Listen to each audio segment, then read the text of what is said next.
Mix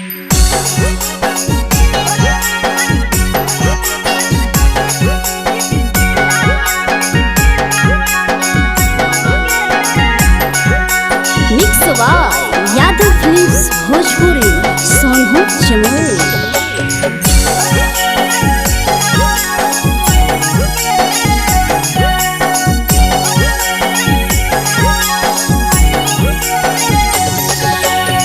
घरवा से अकेले अइहो मेलावा घूमैबोगे जान।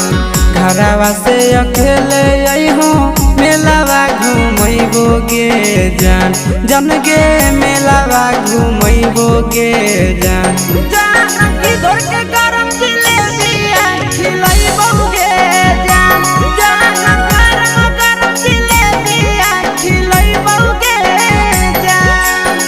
झुलुहा झुलैबौ तारा माची पर चढ़ैबोगे जान।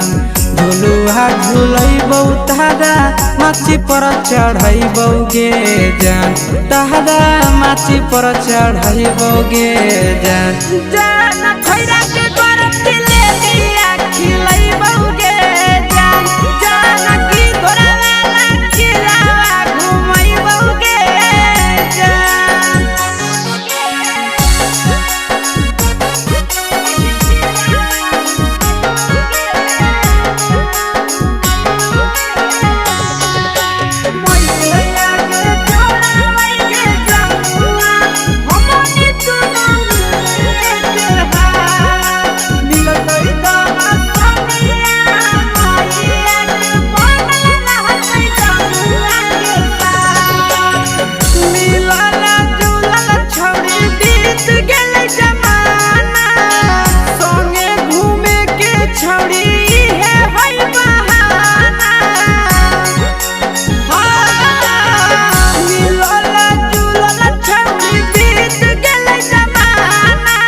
मजा फ्रूटी थम्सअप कोको कोलाबो पिलैबोगे जान।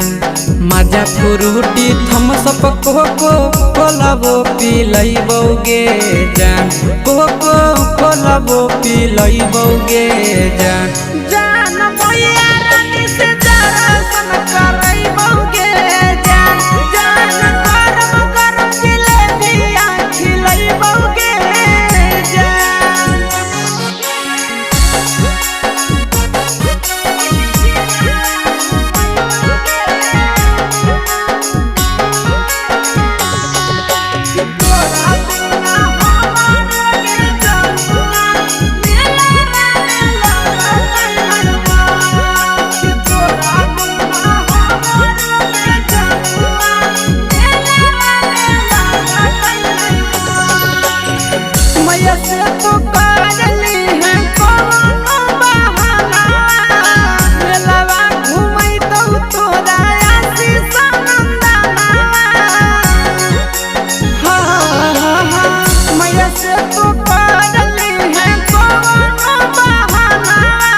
सब सुख तोहर जानू हम ही पुरैबोगे जान।